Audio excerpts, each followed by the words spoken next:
or good evening. Welcome to the Bronx Queens Bros podcast, better known as the BQB podcast. My name is Big B. We got Big Dave. We also got Jack B. Dave just he loves me too much. He keeps staying within my room, my camera. This guy just can't kick him out of the house yet. But it's okay. I don't mind him because I'm about to go on vacation, so he's got to carry the load while I'm gone. So I'm teaching him the ropes on how to carry a show. I believe in you, Dave. How you doing? I'm doing great. Yeah, I just can't get enough of you. I clearly like to not only be in your presence, but wear the same exact shirt as you for every episode as well. So, doing great. We got baseball back after a little hiatus, so that's great. But not great baseball from our teams, which I know you guys cannot wait to get into. So, Jack, how you doing today? What's going on, guys? Excited to talk some baseball after a little bit of a hiatus. Reporting live from the Jersey Shore. On vacation right now. Super excited about that, too. Not so excited to talk about our teams, though, guys, because it's just more of the same nonsense. But we'll get right into it after a quick message from our sponsor, V. Take it away. This episode is sponsored by one of the best kept secrets in northern New Jersey. Engineering and Design Concepts, a small company doing big things. They specialize in product development, manufacturing, and test equipment. If you or anyone you know need assistance in that field, they are the company you need to contact. The link to their website will be in the description below. Now, Jack's live from the Jersey Shore, so I'm pretty sure a lot of you guys have heard of Mike's situation. Jack's got a big situation with a lot of these Yankee players here because it is a rough scene for the Yankees right now. We always start off with the Mets, but the Mets are just really, I don't want to talk about them right now at this moment. Let's just jump right to the Yankees first. Jack, I'm going to let you break down that series real quick, and We'll go from there. Yeah, so we started off the series against the Colorado Rockies, the worst team in the National League, with a nice 7-2 loss, a game in which the offense never could really get going. Giancarlo Stanton hit a tape measure home run, but Carlos Rodon, it was truly not one of his best performances on the mound. He ends up giving up, I believe, 4 runs in 5 innings pitched, so not great there, although obviously the Coors effect is in play. But not for the Yankees, as they just could not get anything going. Gleyber Torres did have 3 hits, which is nice to see, perform well this series, but yeah, just more of the same disappointments offensively from the Yankees. That seemed to go away a little bit in Game 2 as the Yankees got a nice win, 6-3. Clark Schmidt has been pretty impressive as of late. He's looking good. He's finally striking out a little bit more batters with the sweeper, which is nice to see. Torres had 2 more hits. LeMahieu actually had 3 hits, which is nice. Outside of that, just not great offensively, but we were able to score 6 runs. Keep in mind, these pitchers that we faced this series are some of the 3 worst pitchers I think any team has faced. All of their ERAs are, I think, above 6.5. Like some of them were well into the 7s with like a number of qualified starts. So not facing Cy Youngs by any stretch of the imagination. And then the most painful loss, of course, Game 3, we end up losing 8-7 on a walk-off home run. The offense, I guess they were a little bit better in this one, but, still not what you would expect. Oswaldo Cabrera, nice to see him playing well. Volpe really struggled the series, which was tough to see. Gleyber, a few more hits. Oswald Peraza actually had a key hit in this game. Nice to see he got called up because our friend, the bringer, Josh Allison, hurt once again. So tough on that front. And then the pitching just could not hold down the fort as Nolan Jones hits a tape measure, like 460-foot home run to tie the game 7-7. And then Ron Marinaccio gives up a walk-off home run to Alan Trejo, whoever the hell that guy is. And yeah, man, I think he had 0 home runs this season. So I think he had 0 home runs in his career. I think that was his first career home run. So yeah, what I found funniest was there was a couple broadcast situations where they jinxed themselves. First, it was the Nolan Jones home run, where I heard a broadcaster say, "Oh, popped it up. Oh no, he didn't pop it up. That's gone." But it was long gone. And then with that, and then Alan Trejo was like, "Yeah, he has yet to hit a home run yet. Luck. Oh, until now, that one's out of here." It was not a great series for the Yankees, but it also wasn't a great series for John Flaherty. But John Flaherty, he's not really a play-by-play guy. He's more of the color guy. And I guess Yeah. Michael K's bougie ass couldn't be bothered to take the flight down to Colorado. So God only knows. I don't know, man. Yeah. I was just gonna say, Jack, it's really upsetting you say that we didn't face any Cy Youngs, but you kind of we went into the All-Star break making Jameson Taillon look like a Cy Young candidate. We come out of it making this whole entire pitching staff pretty much look like one. So, Yep.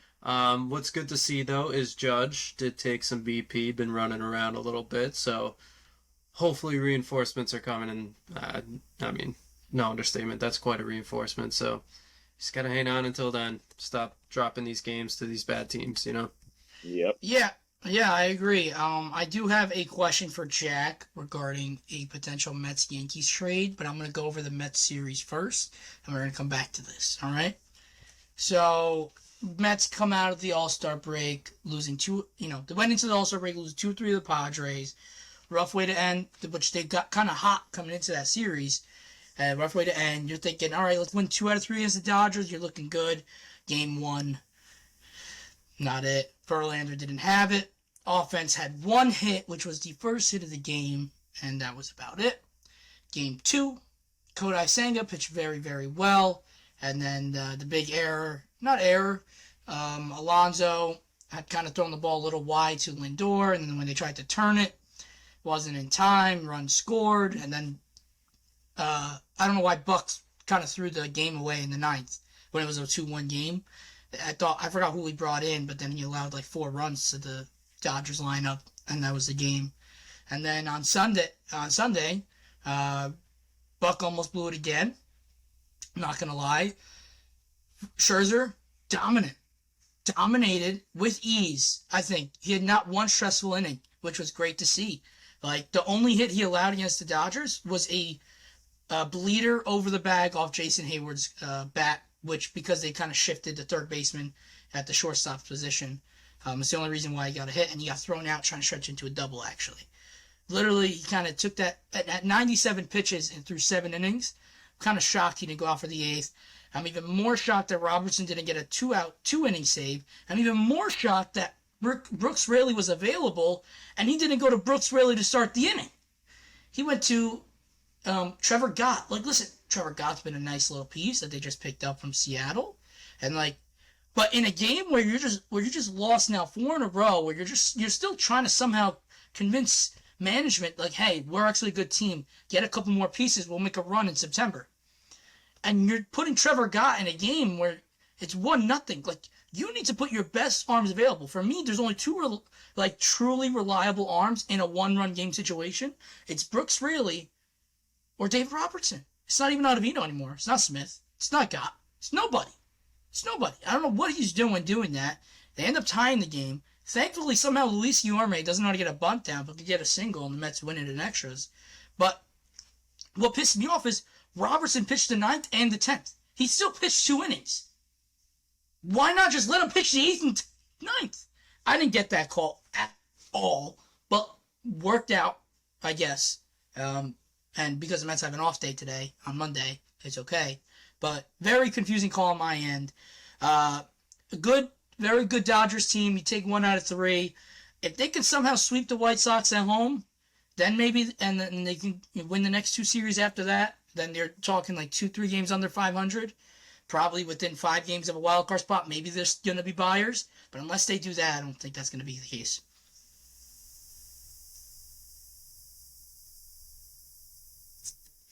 Jack, you're muted.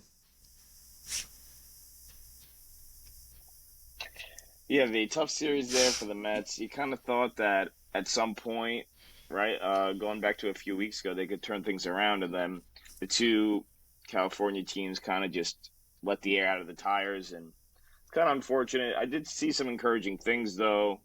Scherzer pitching well against that Dodgers lineup. I think that was a very encouraging sign. I don't know. Maybe he could string some of these starts together, and I don't know, man. I mean, that's what you just got to hope for at this point. what's disappointing, what I've seen between Verlander and Scherzer is like, there's been one time that I can remember this year where they both went back, and it was that doubleheader against Cleveland, where they both pitched back to back well. Right. It's always one does good and one does bad. And that's staying consistent. Like, you need both of them to throw 7 shutout innings against the Dodgers. Yeah. And honestly, I mean, like, Senga, like, at first I was kind of shocked he was an all-star. Maybe he's going to prove everybody that he deserved to be there. I mean, this guy looks really, really good. So, Yeah. I don't know. But yes, Scherzer pitching well. He probably should have 2 more starts before the deadline. Say he pitches well. I'm all for it because it's either going to mean the Mets are in contention because he's winning those games, or the Mets lost every other game and his trade value went up. So That's a good point. That's a good point, V. Did you guys see the trajectory of the ball that got Beatty in the face? Yeah. Like that redefined physics. That was insane. yeah, I left that out on purpose, but thanks, Dave, for bringing it. It's not even like I don't know. Personally, I watched the play. I'm not even mad at Brett Beatty if I'm a Mets fan after seeing the path. Like, It was weird, but you know what bothered me more was a lot of people were blaming Lindor. that's stupid. Yeah. Like I think everyone just tries to find a reason to like put blame on him for whatever reason. But listen, at first I was like, "What is this kid doing?" But then I saw that, and it's like, still a play has to be made. But yes, they took a very weird angle. Like the ball took a very weird trajectory, as you said. Yeah. Now, who's the jabroni in right field that made that DJ brutal Stewart, error? baby. Yeah, who even is that? Where did he come from? He came from. My guess is the Billy Epler's shit because he just arrived out of nowhere and has just looked awful. Yeah, that's crazy. Yeah. That was a tough play. He was from Baltimore, but I mean, I think he got DFA'd back. Was it last season? Yeah, I don't know. I mean, he's been in the minors. He hit some homers. What I don't get is you have Ronnie Mauricio, who at this point I'd rather just see him in right field, he's never played there, than DJ Stewart. I mean, I don't get it. And they even pinch ran Vogelback for DJ Stewart. It's like, put me to run instead. Like, what the fuck are we doing here? They pinch ran Vogelback for DJ Stewart. Mark, Like they. Vogelback got on base and DJ Stewart ran for him. Oh, they pinch ran DJ Stewart for Vogelback. My bad. Yeah, but Got it. DJ Stewart is not a fast man. No, yeah, And- yeah. He has no use for on this team. None. Zero. Zilch. But, Yeah. yeah, he's going to get opportunities. He's going to get at-bats. He's going to take at-bats from young guys who deserve it. And that's what we're going to love to see. Yeah, man. I mean, whatever happened to, like, I feel like there was such positive vibes about the Mets and this youth movement and some of these young guys. And now I feel like now Alvarez, like, I guess, like, he didn't get any huge hits, so now people are, like, down on him. I feel like the guy can't even have 2 at-bats where he strikes out without fans jumping all over him. And He had great at-bats in the Dodgers series, actually, Alvarez did. And he had the big at-bat in the 8th inning. He had a hard liner in the gap that made first and third. But he kind of, like, I think, tweaked his ankle. I think that's why he didn't play the third game, is my guess. right. But I think he's fine. But, no, Alvarez, I mean, so, actually, I'm going to kind of turn this right into the question I was going to have for you, Jack. Was early rumblings are Yankees want to improve at catcher, right? The Mets have a catcher who they gave 2 years and like $20 million to. That's a backstop now because Alvarez is proven to be good as advertised. Jose Trevino, right, is a good hitter against lefties. The Mets have a backup guy who is a left-handed swinger with some pop, very good defensively, that is good against righties, in Omar Narvaez. Could there be a trade, in your opinion, that the Mets sent Omar Narvaez to the Yanks for literally probably nothing because they just probably want to offload that contract? But it's not a bad contract. It's just there's no use for him on this team anymore. See, when I saw similar reports that the Yankees want an upgrade at catcher, but I don't understand. Like they traded for Ben Rortvedt. Like that was like one of the main parts of that Donaldson trade, that they were getting this left-handed catcher who's, very has a lot of pop from the left side of the plate. And this guy's just stuck in the minors. And then we have Austin Wells as well, another left-handed hitter who has a good amount of home runs in Double A, and he's just wasting away. He's 24 years old. I really don't understand, unless they're completely out on those guys. I don't understand why they're not getting an opportunity, because I mean Higashioka's been better, better than he was last year this year, but Trevino, I mean, Dave can attest too. Some of his at bats are just off, and he smacks the ball into the ground almost every time. He's like, with a runner on base, he's just an automatic double play at this point. So he's great on defense, and I know you're not expecting much from a defense.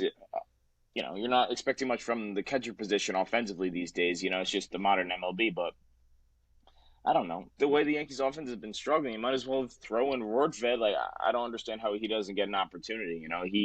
He came up for that Red Series. He got a couple big hits. I mean, he looked like he was smacking the ball around. So I don't really get it. Yeah, no, I definitely see that. I see Omar Narvaez as a guy who's very, very expendable right now for the Mets, because he came in expecting to start, and to no fault of his own, he got injured, and Alvarez you can't take Alvarez out of the lineup. That's just not a possibility anymore. Right. He's a 30 home run bat at 21 years old. Yeah. So if I was Narvaez, I'd be like, hey, listen, I know you guys still want to try to contend, but I want to start.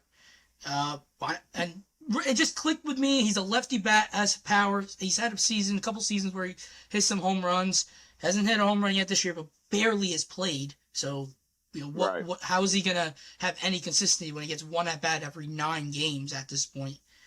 I could see it. I could 100%, in my opinion, and I don't expect much to come back from the Mets unless the Mets maybe eat some of the contract to get a decent prospect in return.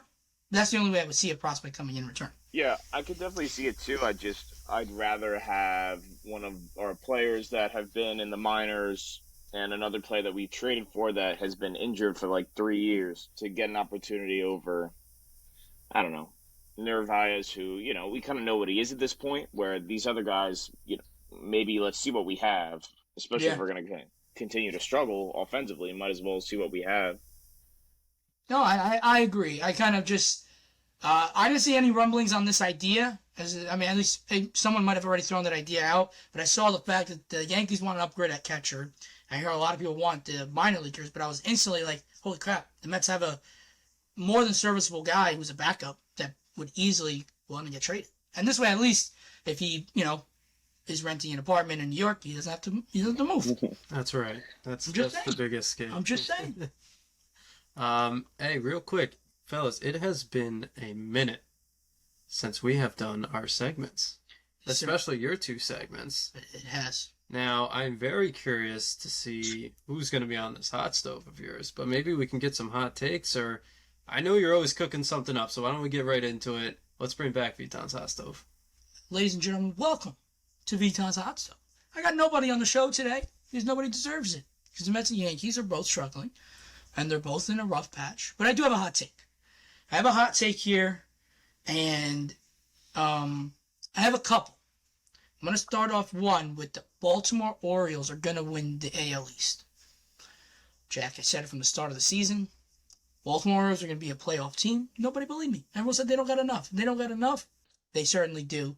And they are, 1 game away from tying Tampa with the best record in baseball.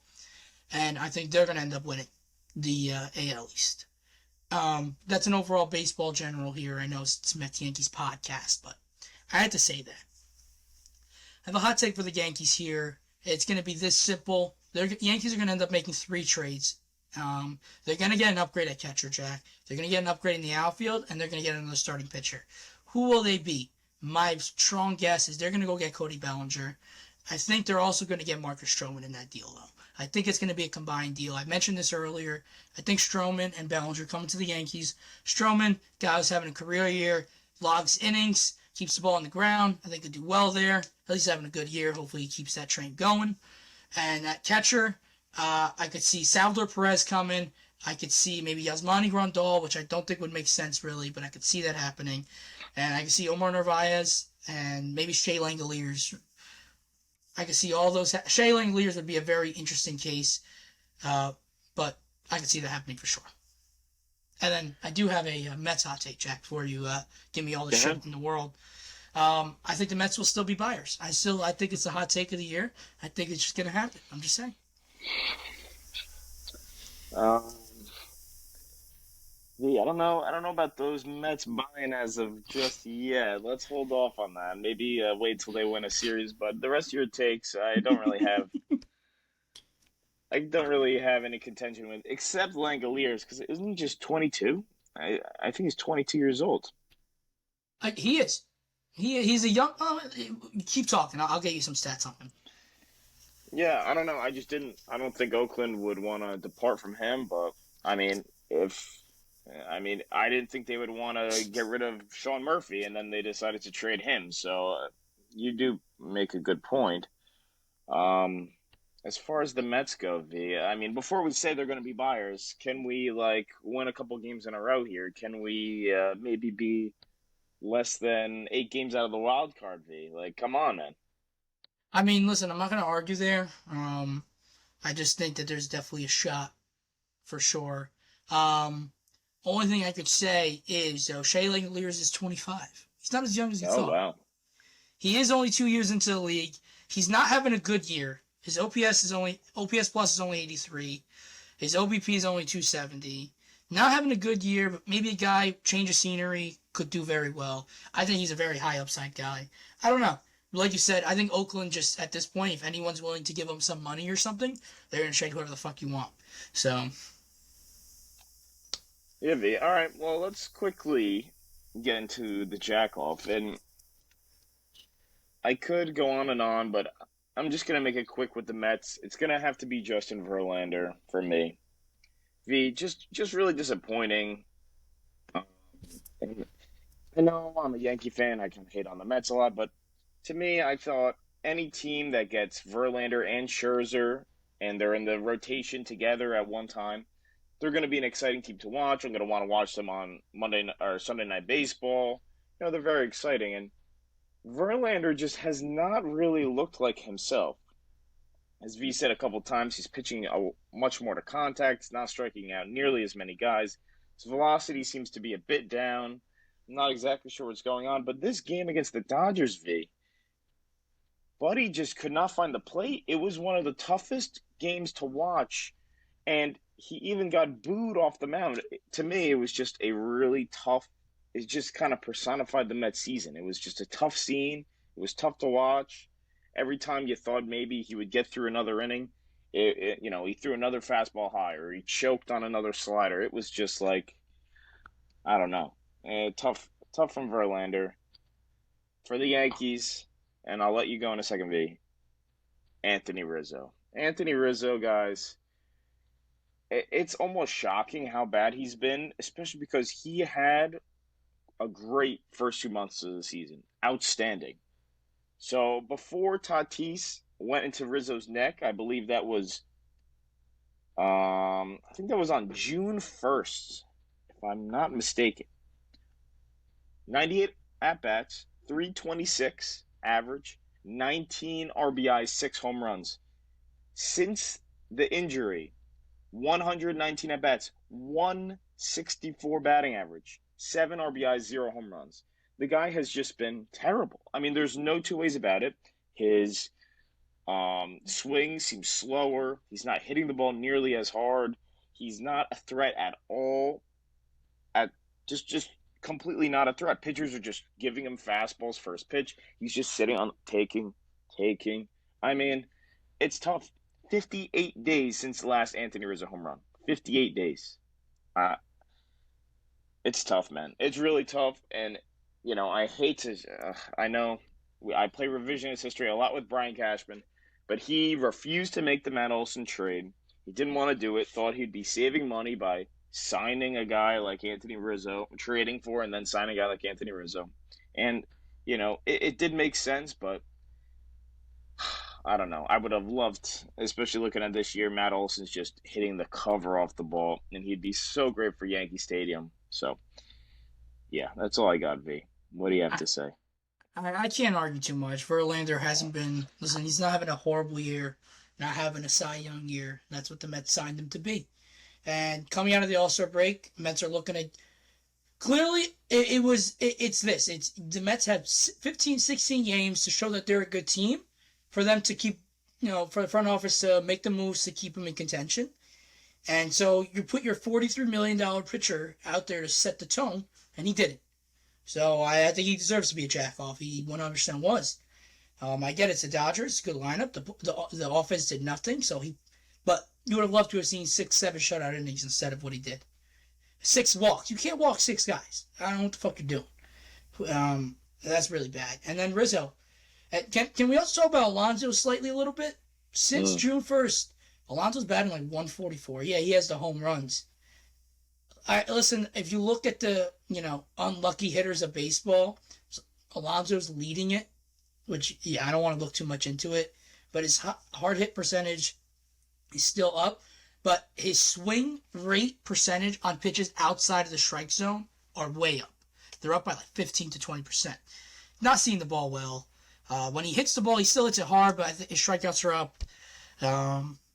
After such a great start, ever since, I think it was like 2 days prior to him getting hit in the hand by that Charlie Morton pitch, he started slumping, and he never really recovered since. And it's been rough.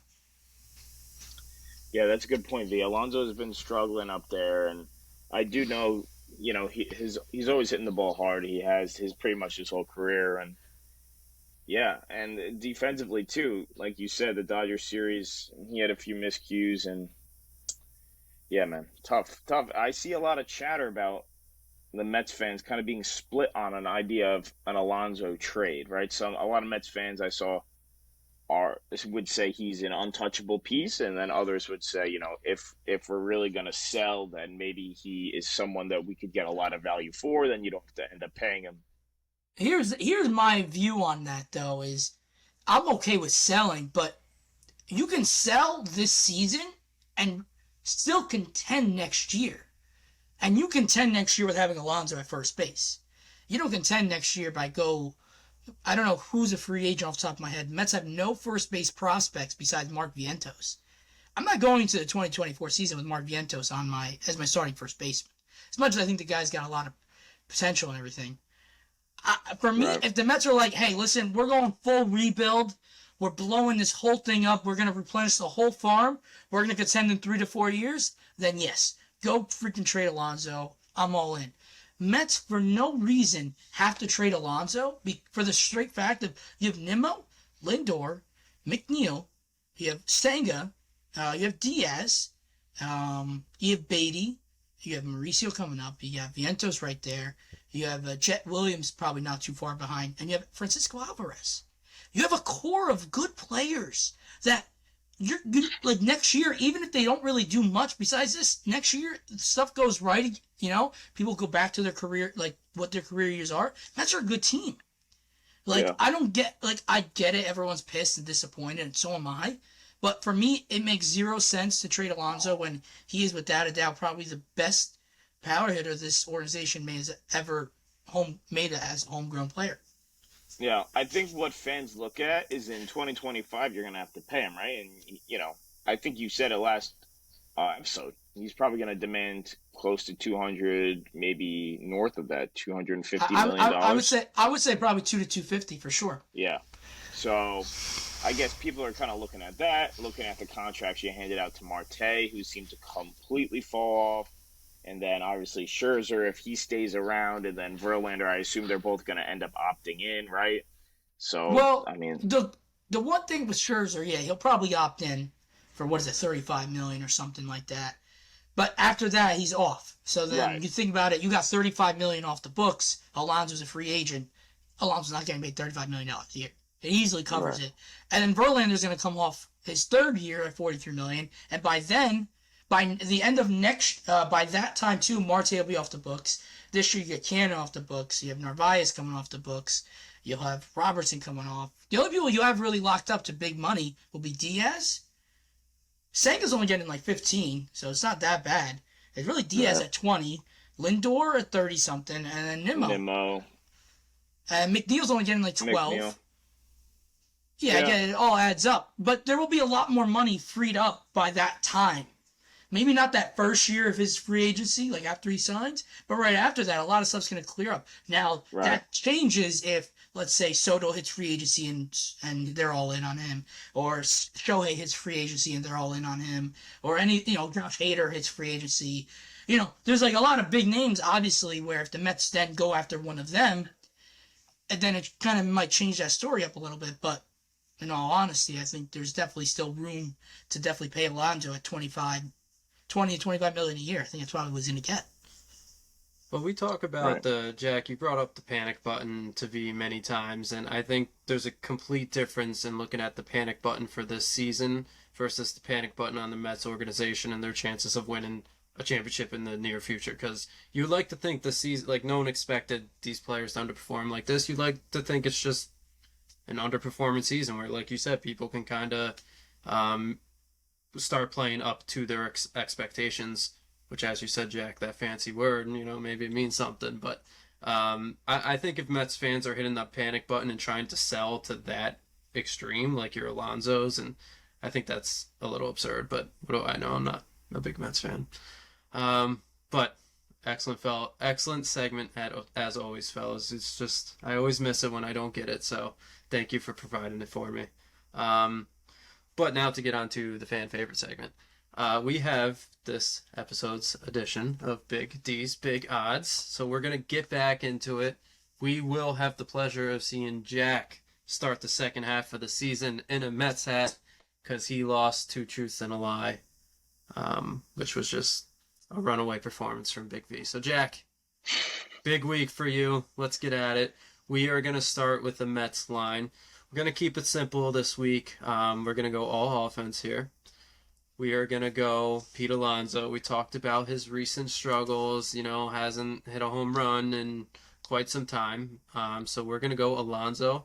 Home runs in this upcoming 3-game series against the White Sox at 0.5.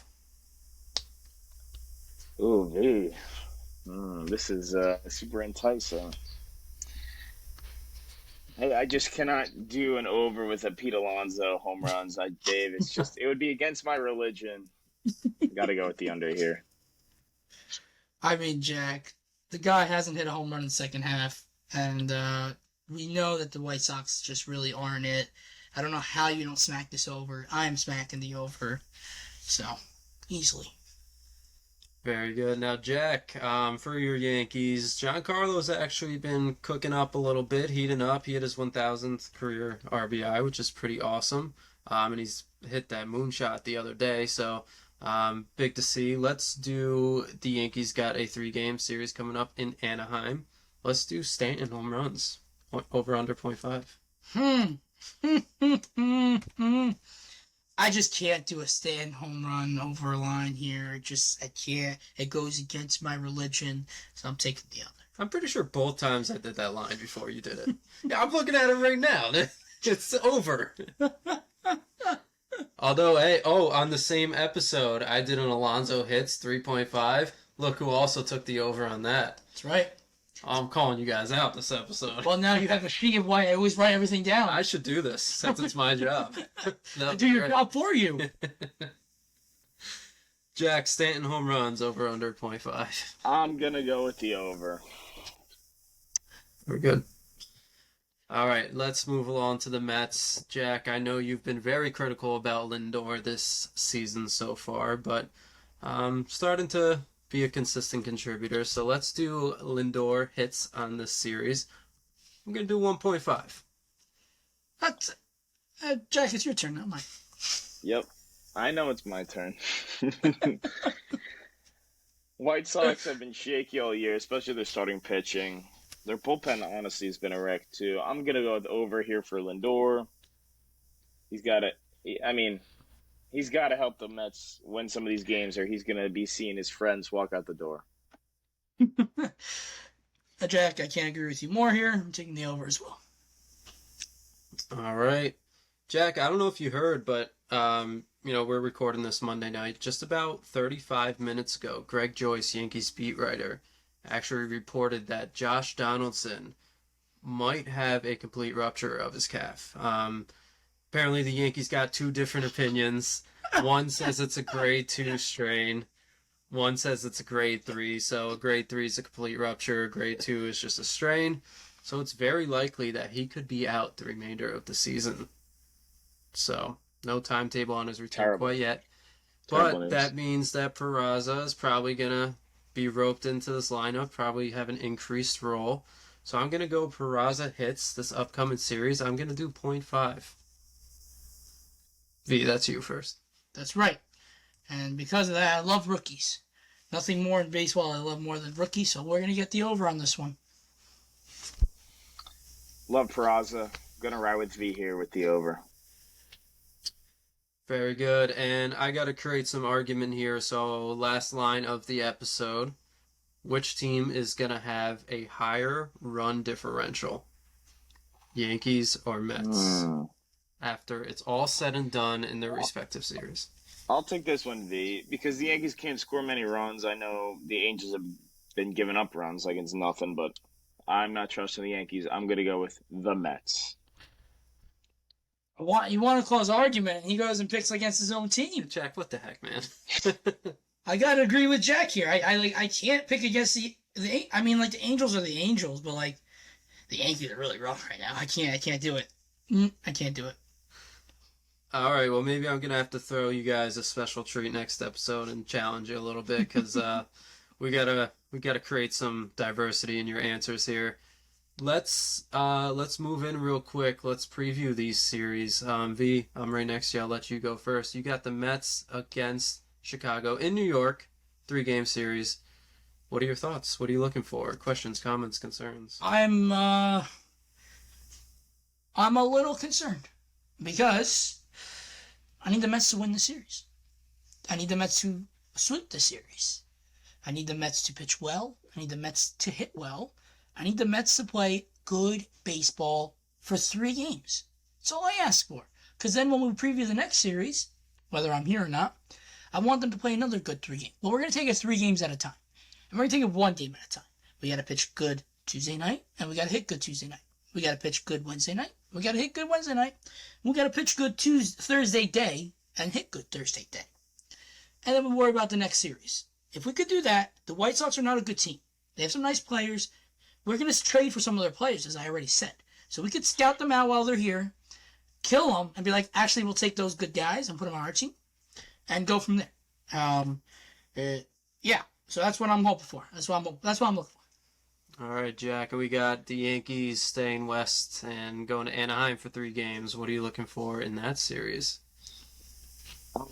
Probably just some offense. I feel like I've said the same thing the last 5 series with the Yankees.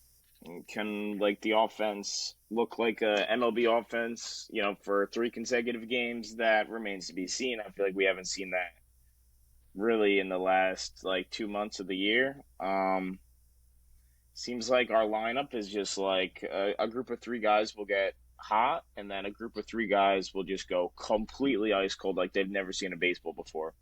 I'm excited, though. Peraza today leading off, guys. That I'm super excited to see that.